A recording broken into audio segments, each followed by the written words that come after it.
Welcome to the EWB USA Mentors Forum, Making It Meaningful. Part 2, I'm Brad Hughes. Joining me is a group of very talented mentors.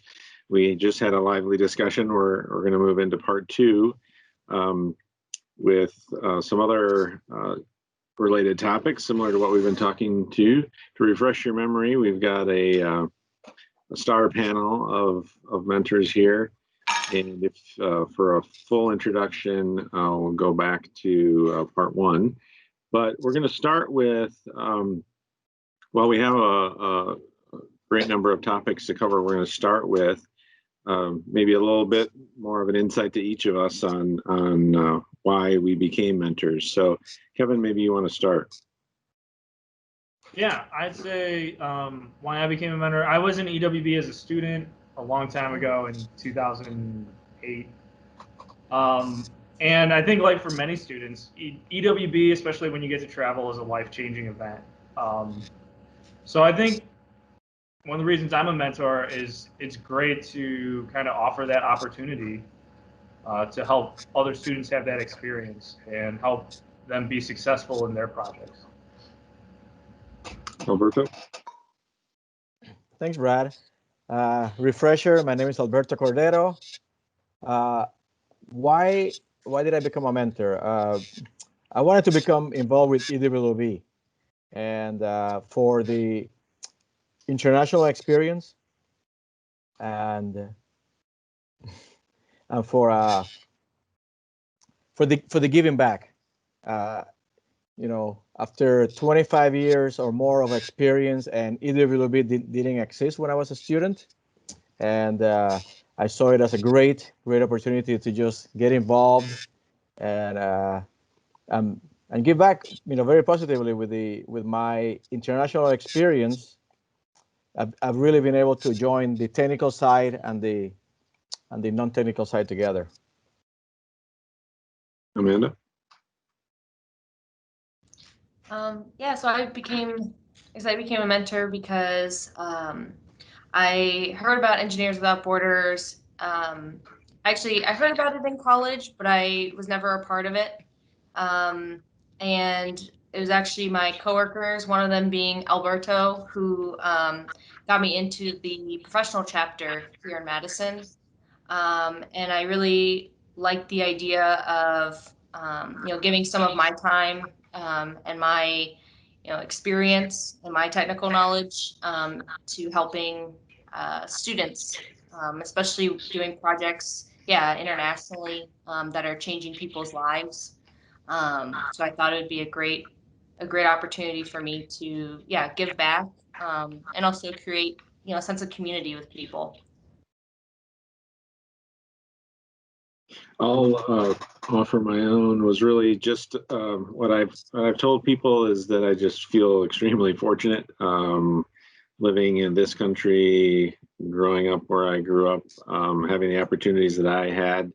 I just have always felt, things have always been almost felt like it was, very easy to live the life that I've led. So, this was an opportunity to take some skills and knowledge that I had and apply it to hopefully help some other people have a little easier life. But then also the mentoring side of it to me is really is a lot of fun. And I had some very memorable mentors as I was, coming up as a professional. And I think it's really something important to pay it forward that way. Dan? Yeah, I got involved with mentoring for a couple reasons. One of which was after being involved with EWB as a professional, the mentoring struck me as an opportunity to really focus on the parts of the organization that were really kind of most interesting to me, which was kind of focusing on the projects as for one thing. But for the other thing, when I was in college, I went on a few service learning kind of trips, traveling, doing community service and these activities that really at that time in my life fundamentally changed sort of the trajectory and worldview that I had of, kind of the rest of my life. And I wanted to, it seemed like a great opportunity for me to kind of foster that opportunity and other students, other engineering students, because it's such an important perspective that brings so much to those students and to our field. And it was just such a great opportunity to be able to play a role in that. Tom. I got involved for two reasons, really. One was I felt an obligation to give back to the profession that put groceries on my table for 40 plus years, and let somebody benefit from the mistakes I've made over those years so they didn't have to make them themselves. And frankly, the second reason was that it just appealed to my sense of adventure. New places, new people, the enthusiasm of the students. It was just, an exciting thing, really, on a personal basis. Yeah, just to add to that quick, the energy of the students is re-energizing. A lot of times in engineering, sometimes it gets contentious, sometimes it can beat you down. But when there's a problem with EWB students, I always feel like it's, their reactions always to, okay, how do we fix it? Like, what do we do? Like, yeah, they just, it's great to like work with young people who are so excited about getting into this kind of work. Great. Okay, thanks everybody. So the rest of this session, we're going to continue on with the different topics, a variety of topics that we've looked at before here. I think we're going to start with some technical review. Yeah. So I guess I have a question for you guys. So on our last project, we kind of got into this time crunch, and there wasn't enough time for the mentors to conduct a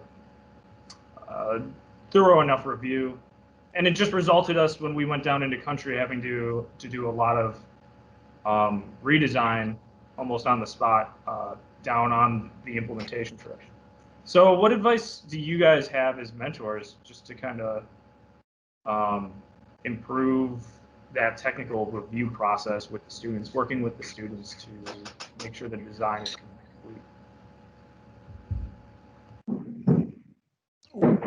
One thing that I found is you have to nag the students a little bit. They don't necessarily work to the same kind of timeline and deadline mentality that you do as a professional. And sometimes you have to not necessarily be the bad guy, but tell them things they don't want to hear about the consequences of not meeting schedule and not doing a professional job on documentation. Alberto. Yeah, thanks, Kevin. What was I gonna say? Yeah, I think it's making it so critical and important not to cut corners. And I have to say that you cannot do the review process, okay? And what does that mean? Unfortunately, it means that we have to take more time. And I think it's a wonderful thing that we're doing. What these students doing, just the regular weekly meetings is incredible amount of work, but sometimes it's not enough. And we have to have those, we call them the marathon weekends sometimes, where if you're approaching the crunch time, we encourage them, you know what? Yes, we are available and we'll be there with you. And we'll do that longer sessions and try to build it into the schedule, even if it didn't fit in the original schedule. I've done a practice with my group where when it comes time to actually purchase the plane tickets, that they don't do that. I mean, it's the chapter's money. They could do it without me. They don't need my sign off to buy the plane tickets. But we've set up a procedure where they don't do that until I kind of sign off on it verbally until I say okay, go ahead. And part of the reasoning for that is let's make sure we have everything ready.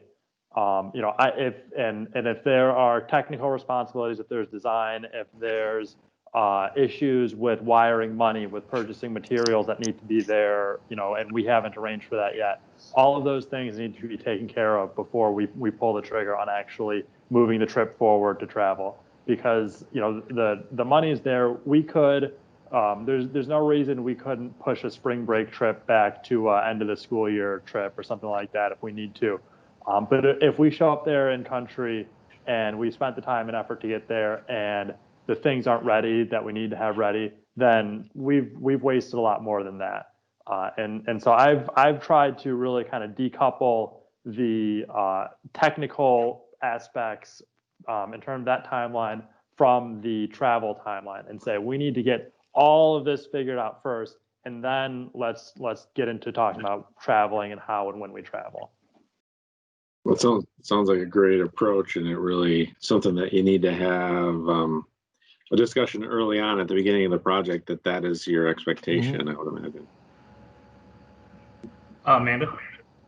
Yeah, I think I really like that idea. I think that almost incentivizes the students too to get stuff done. Because like Alberto said, they only meet, at least the group I mentor, they only meet once a week as a large group. So yeah, sometimes they need to meet more than once, or depending on what things come up that no one planned for. You need to make more time to address those issues. So yeah, so you're not in country, unprepared, or you aren't ready, yeah, for those problems. I also think it's really helpful too when the students, when they, I guess, or when you set up or try to set up times where you can look over their drawings or look over their documents and either mark it up beforehand and go through it with them. Or, if possible, you could even do it together, whatever, seems to work. But just so they understand too, your way of thinking. Mm-hmm. Yeah. I know one thing we're trying to implement is to schedule like interim reviews. So not just like one big review at the end, right? We want to have kind of a early, maybe like right after assessment review, like a 50% review. And I think that also takes pressure off the mentors to, that way they'll know exactly where the students are at these, at these points, like, and if they need to make like a big shift in the design, or it's not tracking as fast as we want. So I really like your suggestion though, Dan, about decoupling travel. It's easy to get caught up in like, okay, we're going, we need to get this done. By decoupling it, I really like that idea. No, I think that's great. And let's shift now to, like, as we just talked about, kind of the technical review. What about the non-technical guidance and non-technical issues, Tom? One of the non-technical issues has to do with things like terms and conditions. Most of these students don't know anything about personal finance, much less business finance. They don't know about terms and conditions in a contract.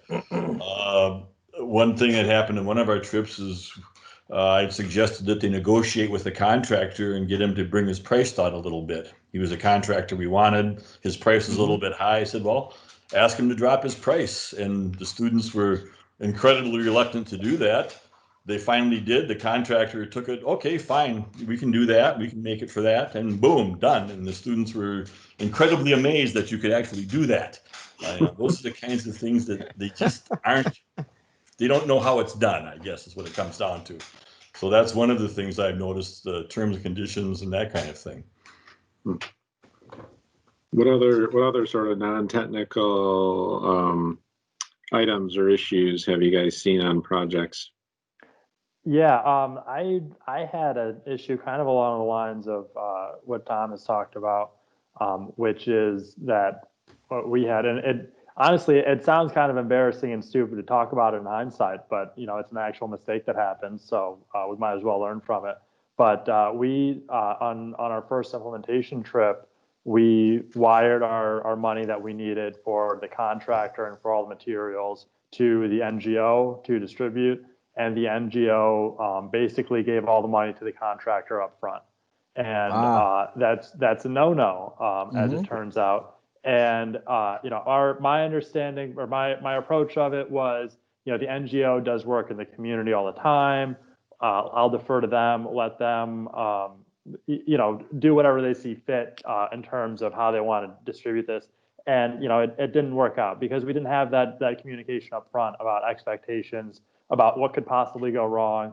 And we had a lot of problems. There was equipment that was purchased that was not correct, and there were some tough arguments at the end of the day. But ultimately, it's not just a matter of getting the money there. It's talking about how is the money going to be used, and what are going to be our protocols for how it gets spent. Even if we're wiring it to the NGO to have it available in country, it's still our money, and we need to set some understanding of how you're going to use our money once we entrust you with it. What do you think, Alberto? Exactly. We have many examples like that. Like another one was just some guidance on how to order some equipment. They were gonna go for the the most expensive, for example, shipping, because option, and just having a conversation about, well, maybe there's another option. And there was another example that they actually there was a snafu with the shipping, and of course the students just want to keep going forward, and they were gonna have to spend some more money that they didn't need to, and just so just one additional conversation with the shipping company and the suppliers, explaining that who we are. We are Engineering Without Borders. We're doing this as a volunteer organization, and they were like, you know what? Boom, we're gonna waive those extra fees for you. So just again, having them, don't be afraid to have that those extra conversations. And if you go back to part 1 of our series, you saw that we talked about communication, and it's all about communication. So I encourage you to go back to the part 1 video and see our discussions on communication. Not just watch it, but watch it again. Again. Tom, you had something to add? Yeah, and part of this is just vocabulary. I mean, we think things like FOB, free on board, or CIF, cost insurance freight, they're just, second nature to us. We don't think about them. And it's a whole new language to the students. And they pick up quick, but you've got to explain, what's a progress payment, as Dan mentioned, and so forth. Mm-hmm. We don't know what we know that they haven't even thought of yet. And, that's an important part of explaining just the vocabulary of non-technical issues. Kevin? Yeah, I'd agree with that. We're teaching them not just how to design, but the whole engineering process, and to some extent the whole construction process when we get to implementation. So that's really important. But I would also add, it's also important that as much as we can, we help them when it comes to interacting with the community, and being almost a cultural mentor is important as well. How to treat the community. A lot of times, like, we get down into country, and the community will want to do something different, and there's times to put your foot down and say, no, it's we did the calculations, this is the design. There's times where you just have to back off and just say, okay, that's how you guys build it here. Being able to make that judgment call is not easy, but I think it's I guess that starts to also get into the technical, but there's this whole communication also around with the community where we have to be examples. Amanda? Yeah, and just to add on to that too, another aspect that I've seen, where the students need help with too, is sometimes just communicating with, whether it's other, engineers or mentors, but also just other, people in country, manufacturers, whether it's writing emails, that gets their point across concisely, because no one wants to read, paragraphs and paragraphs of text. Just, get to the bottom line. Especially when, like Alberto said, when sometimes all you gotta do is ask, right? Or all you have to do is, maybe put a question out there or a proposal out there. So being able to word those, professionally, but also in a way that you can get your point across. I found the students really, need help with that usually. And yeah, I think, like Kevin said too, just whether they're doing, little workshops for, the community for when, people travel down there, helping them out with that to make sure that, yeah, it's going to be beneficial to the community. And it also makes sense with what we're doing or what the community maybe wants. A number of these, to me, sort of related a bit to another topic on our list here is when to step in. Dan? Oh yeah, I mean that's my question too. I mean, one of the biggest things is the balance between letting students kind of work through and solve problems on their own, which is just so beneficial, and really the way that we prefer to have everything kind of happen organically, versus the need to really kind of insert yourself and tip the trajectory, change course. What are some thoughts on how to know when to do that or how to do that? So I guess I'll start. That is the hardest part, I think, about being a mentor is, and the way I've been thinking about it more recently is to try to think of the mentor's role as a safety net first, which is like we give them the area where they can try new things. But if you start to see that they're going to possibly fall and fail, we need to be there to catch them and bring them up. Now, at different points in the project, that means different things. Later in the project, it's probably going to be clearly like, okay, we need to get this done, or we can't do that. There's a potential that could be a catastrophic failure or something. I think the harder part for me, and a question for you guys, is especially like earlier in the project, getting the project off the ground. How hands-on should we be with helping them organize, or on some of those non-technical things we talked about? I think that's where it gets much more difficult. And the tough part of that is knowing when to let them fail and learn and make a mistake they can learn from. I guess it's kind of, is it going to be a catastrophic mistake, or can we fix this later pretty easy? Amanda, what do you think? Yeah, I think at least how I've tried to approach it. I don't have too much experience being a mentor, but when I see that like the students are trying to almost reinvent the wheel, if like for things especially like they don't have to be technical. Like they're trying to, I don't know, maybe create a sheet like for a construction set, and they're trying to, pretty much start from scratch. And it's like, well, did you check all your resources? Did you look on Volunteer Village? Did you even Google it to see, how it typically gets done, right? I mean, I think we're all kind of on the same page where, with our jobs, it's just there's standards already in place that kind of help you at least get the basics started so you can actually get to the good stuff, the good technical stuff. So I think when I find that, yeah, the students are starting from scratch, creating some sort of, CAD sheet, or they're starting from scratch with, creating or dreading, writing a technical document because they have to start from scratch. It's like, there's so many examples out there, use it. There's also tools, whether it's on Volunteer Village or wherever else, or tools that, us as mentors have that we can provide to them.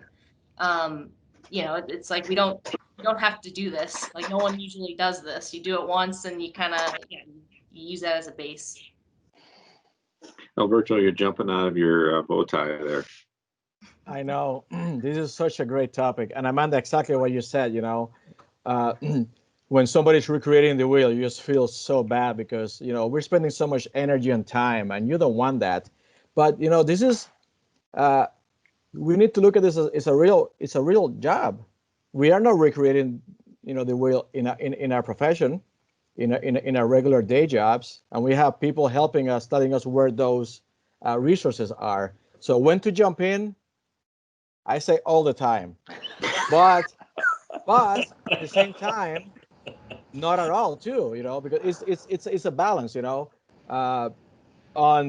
part one of the videos, we talked about some surveys we did with the students, right? On this particular area, the students want guidance, they want to be effective.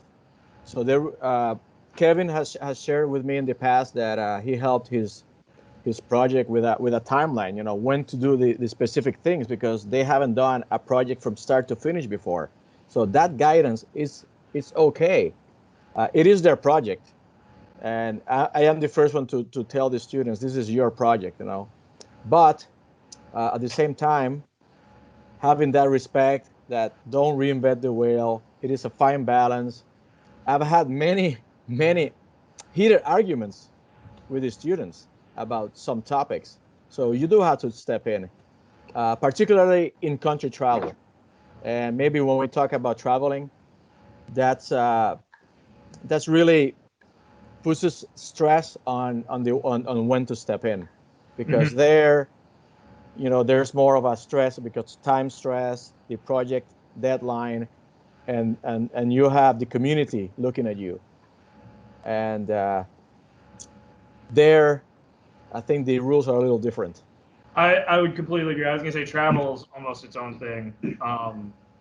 Yeah, things change when you're in country and decisions need to be made on almost on the spot. But I think one of the key words you said, Alberto, is that we do it with respect. As I think it's okay to step in, and the students probably appreciate it too, as long as we're being respectful and we're letting them know you're still, you guys are still in charge, but we're just trying to help you, make decisions, continue in design, make a project a success. Okay, that's all great stuff. If we move on to another topic, anybody have a favorite they want to throw Travel. a question out? You want to talk a little Traveling. bit more about travel mentors? Do it. Yes. Travel mentors. So, Unanimous. yeah, my question that I had about that was just what what somebody should know if they're going to be a travel mentor. What things should they know ahead of time going into it? CPR. And hopefully, if you know it, you won't need it, right?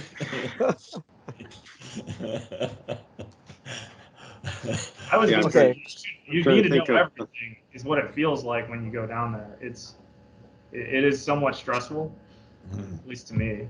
But yeah, where are you going? How are you getting there? Who you're meeting? Yeah, you need to know all that. Yeah, it's a combination of mentoring, travel guide, uh, safety officer, parent. Let's not forget about that. In a good sense of the word. And what happens also is, this is from personal experience. Your roles gets reversed. It is their project, the student's project. But it happens to me. I speak Spanish. When I travel to a Spanish country, the community sees you as the leader, okay? And then all the questions come to you, and you're trying to include the students, right? So the responsibility is pretty big. And the students have actually mentioned that that they do feel like we're able to shift that. Tell every time a question comes to the mentor, I feel the right to the students for their participation. So again, we have to be sort of like Tom says, directing this theater play that we have. Yeah, I would say that kind of the approach that I like to take is you do, like Kevin said, you do kind of need to know everything. You need to, and Alberto talked about, you need to have your hand in every pot, and you need to, be a part of everything. But I encourage you to try to be the assistant person who knows each of one of those things. So, if I still, even if I know all of the health and safety issues forward and backward, I still have point to a student and say, you're going to be the health and safety lead on this. You're going to lead on it, and I'm going to watch you and make sure everything is in place. And even if I'm going to be know how our tap stands are getting designed and built, someone else is going to get trained on that and is going to know it forward and backward too, so that I'm there to step in if there's an issue, but I don't have to be there every minute. And thinking through all those things and trying to delegate as best you can to foster as much of that student involvement as you can. And you're just there, hopefully, ideally, you're just there to troubleshoot and solve problems as they come up. Mhm. Yeah, I think to kind of go off of that, I've only traveled once, but takeaways that I've had from it is it was really beneficial for the students and the travel mentors to all meet up before we traveled. So a couple weeks before, go through, what are they planning on bringing? What are we doing every day? Because sometimes the students get very overambitious and they're like, we're going to meet, we're going to have 10 meetings today. We're going to like do this. We're going to go do that. And you're like, okay, but you have, 6, 7 days or however many days, like, let's spread it out, and then, I guess in hindsight, that was almost the best thing we did because we just had, we had 1 or 2 meetings a day maybe. And even that was like kind of already exhausting, right? I mean, and then it also gave you time too to enjoy like spending time with the community or experiencing the culture. And and all that's still pretty tiring too. You're in a new place, new things. So not feeling like you're being rushed around. So that was really helpful. And it also gave me peace of mind knowing that they were somewhat prepared for this, which is good to know because at least, yeah, now we all have an itinerary. We all, know what we're bringing or know what we need to bring. So at least we're a little bit more prepared than just meet up at the airport and let's see what happens. One thing I do want to add, although I agreed, I know everything, but the students are still, they're doing their travel roles, and I feel fortunate to have traveled with great students who I could trust to behave in country and do their roles, and they've all done excellent. One thing I'm going to shout out my co-mentor Paige Peters that she always does in country is because it's often a new cultural experience and the first time students are leaving the country, is over dinner we always do what she calls rosebud thorn, which is you talk about a rose, which is something good that happens, you talk about a thorn, which is something bad that happened that day, and then a bud, which is what you're looking forward to. And I really appreciate that whenever I've traveled with her, she's been so strong in that like cultural and almost like mental health aspect to the travel. Tom, you had something? Sound. One of the surprises for me when I traveled was that the student groups that I've been with are kind of a weird mixture of naivete and worldly wisdom. Most of them had actually spent time out of the country, semesters abroad, overseas travel with family and so forth. And they'd traveled more than I had around the world. But on the other hand, when it came to things like, digging a hole, they didn't know which end of the spade to grab almost. So some of the pragmatic things are there. So you really have to have an open mind, take them as they come to you, I guess, is the message that I'm trying to get across, is that, maybe don't have expectations, just see what happens.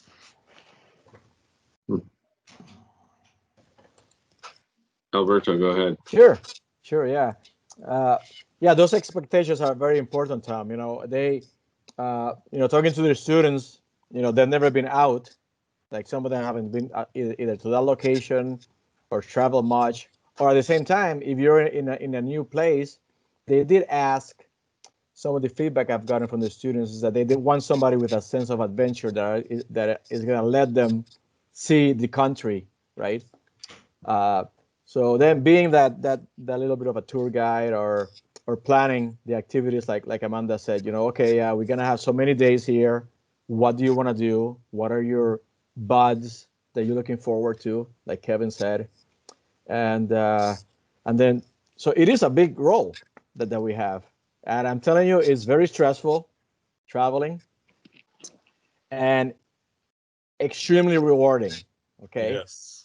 And it's a weird combination, you know, when you're in the midst of it all, with, you know, you want to make sure that, oh, everybody gets home safe, right? And at the same time, they have a good experience to share, and that they succeeded and made, you know, that community better, as our motto of building a better world. A perfect segue to our final topic that we want to cover is, what does mentor success look like to you? An interesting question. I'll start it out and give you guys time to think about it. But for me, a couple of things that occur to me about what does it feel like, or what does it look like to be a successful mentor? What has been the requests for letters of recommendation that I've gotten from students for medical school or graduate school or whatever. I think, you know, these students that we work with are amazingly talented, and they will be doing greater things than I have done, and it's fun to see them go on and do great things. So that to me is at least one marker. One of the most rewarding things for me has been what I've seen from the students I've worked with, you know, after they you know, finish school and go on. One of the first students I traveled with is now a co-mentor with me on the project at University of Toledo, and that's really rewarding to see, and to continue to work with him now as a professional, now as a technical expert, really. And you know, another student that just you know, graduated recently has continued to be, you know, stepped up her involvement with EWB and is involved with the Great Lakes Regional Steering Committee now, and kind of seeing the students kind of go on, you know, starting a professional chapter, or, you know, being involved with other projects, and kind of continue to carry that EWB torch throughout their life has been really rewarding for me.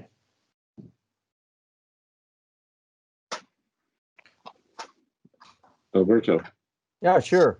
Yeah, definitely what you mentioned, being you know, it's an honor to be asked to be a reference to the students that are pursuing some higher education or jobs, right? And you just having that contact. You know, I'm in touch with some students, like, oh, where are they? You know, they're in California doing great things. You know, you feel jealous because they're young and doing extra things. Building these friendships with which other mentors show success, and that they, for example, Amanda and I are on the same project, and it seems like we're gonna be there forever. But I mean, you know, that's success, right? That you can stay together on the same project. And of course, the biggest success of it all is seeing the project implemented in country, and seeing the community happy.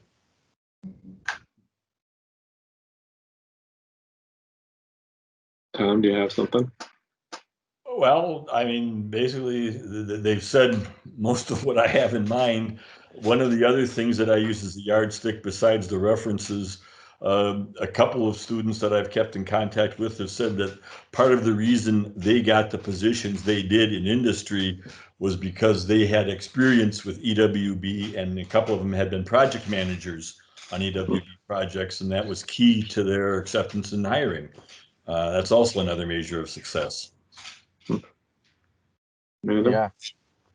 Yeah, I guess for me, right now it's kind of short term, but I guess I'd say, you know, from my experience, it's what's made it successful, I guess, is knowing, like, I guess hearing the students, like, during, whether it was when Alberto was asking them about, you know, some feedback for mentors, or even just talking with them, you know, in our weekly meetings, just being able to hear them say, like, oh yeah, we really appreciated when you helped us with this, or like, oh, that was awesome because you did this, or like mentor so and so like did this, and you know, we really learned a lot, or because of this, like, yeah, now I can, one of the students was like, oh yeah, I can size, you know, I can size this solar array, I can do all this, and it's just like, I remember at the beginning of the project, probably like a year or, maybe a little bit more ago, you had no idea, what solar was or how it even worked, and it's like, that's pretty cool. That's pretty amazing. And then to be a part of that, like, growth, I guess, and just knowing that, like, I remember, being a student and just like loving, being able to do things outside of my classes, like outside of the mandatory stuff, and being able to like flourish and grow in that is pretty, I don't know, it's pretty awesome. Yeah. So let me say, that's that. The biggest success that I measure is when you're in country and the students are giving the presentation to the community about what they're doing, the reaction, the appreciation, and you see the just how wonderful it is to see these young students, right, present our projects to the community. That is success right there. We've taught them. Well, not we. They learn from all of us, but they have such great skills now to apply to the real world. Kevin. Yeah, you guys took all the good ones. There's not much left. No, I just would echo what everyone said. I think first you measure mentor success. Like, was the project that everyone was working on, was it successful? Like usually in EWB, it is. And then watching the students grow both over the school year and if you're as they go into their professional careers is I guess that's why we do it, right? Like we want to help students and we want them to grow as people and give back to the engineering and give back to communities that need help. So I think that's why we do it. That's great. Anyone have any final comments? I would say that being an EWB mentor has been one of the most rewarding parts about being an EWB and about being an engineer. And it's just been an incredibly enriching experience in my life. So I don't know, if anyone who is ultimately watching this is on the fence about getting into mentoring. I can't say anything more than I just want to push that person way off the fence onto the other side and invite them to just jump into it with everything they've got. Thanks. Perfect way to end it. Appreciate all your insights, everybody. The final thing I'll share is just some contact information. If you have questions, please feel free to reach out.